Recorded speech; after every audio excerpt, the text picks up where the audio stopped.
നമസ്കാരം, മലയാളി വാർത്തയിലേക്ക് സ്വാഗതം. ഇപ്പോൾ ഏറ്റവും വലിയ സമ്പന്നർ ആരാണെന്ന് ചോദിച്ചാൽ അത് ഭിക്ഷാടകർ തന്നെയായിരിക്കും. അത്തരത്തിലൊരു സംഭവമാണ് ഇപ്പോൾ പുറത്തു വരുന്നത്. അതായത് 7.5 കോടി രൂപയുടെ ആസ്തി. ജോലിയോ രാജ്യത്തെ ഏറ്റവും വലിയ തിരക്കുള്ള റെയിൽവേ സ്റ്റേഷനുകളിലൊന്നായ മുംബൈ ഛത്രപതി ശിവജി മഹാരാജ് ടെർമിനസിൽ ഭിക്ഷാടനവും.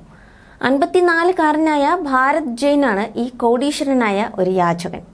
താമസം ദക്ഷിണ മുംബൈയിലെ പരേലിലെ 1.2 കോടി രൂപ വിലമതിക്കുന്ന ഫ്ളാറ്റിലും.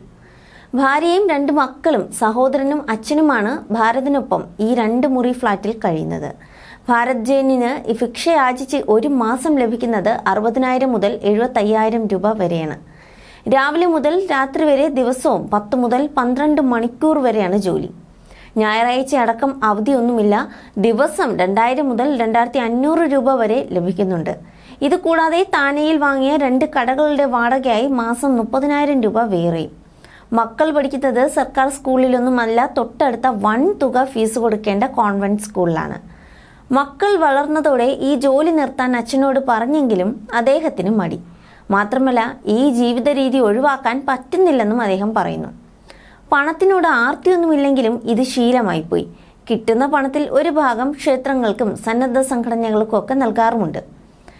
ജെയിനെ പോലെ രാജ്യത്ത് യാചകരായ ഒട്ടേറെ കോടിപതികൾ വേറെയുമുണ്ട്.